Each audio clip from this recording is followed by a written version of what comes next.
अगर इतिहास को देखा जाए तो ये असल में दो तरह के लोगों की कहानी है, वो जो इंतजार करते हैं और वो जो कदम उठाते हैं। आज हम इसी तनाव को समझने की कोशिश करेंगे जो एक पल की हिचकिचाहट और इतिहास बनाने वाले फैसले के बीच होता है।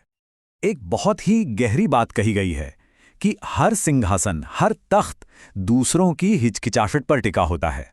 ये कोई मामूली कहावत नहीं है, बल्कि एक ऐसी सच्चाई है जिसे इतिहास ने बार बार साबित किया है।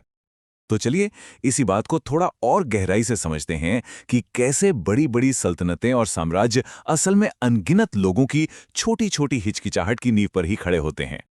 सोचिए, हर बड़ा साम्राज्य असल में उन लोगों की वजह से खड़ा होता है जो एक पल के लिए रुक गए थे, जिन्होंने अपने अंदर की आवाज को कहा, नहीं, अभी नहीं। सत्ता की हर कुर्सी उन लोगों पर बनी है जिन्होंने सिर्फ इंतजार किया।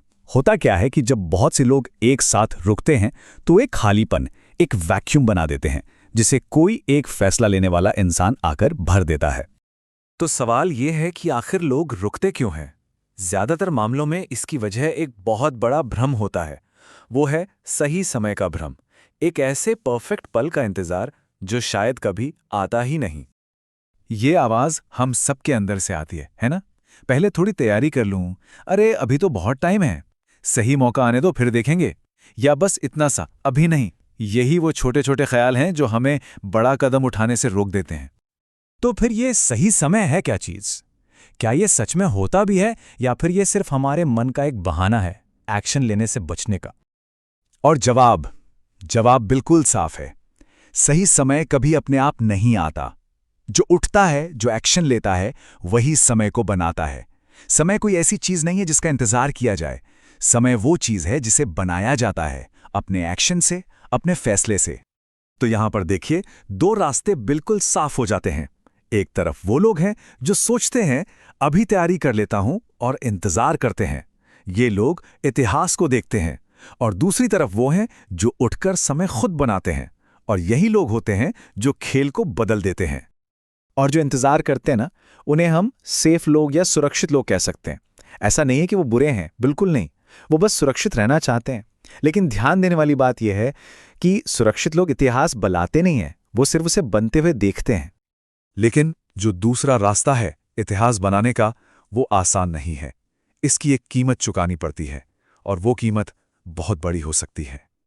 जो गेम को बदलना चाहते हैं उन्हें कीमत तो चुकानी ही पड़ती है। बदनामी को अपनाना पड़ता है, अकेलेपन से दोस्ती करनी पड़ती है, लोग आपको गलत समझेंगे वो दर्द सहना पड़ता है, आलोचना झेलनी पड़ती है, और इन सबसे ऊपर अपने आराम के दायरे को, अपने कंफर्ट जोन को जलाना पड़ता है।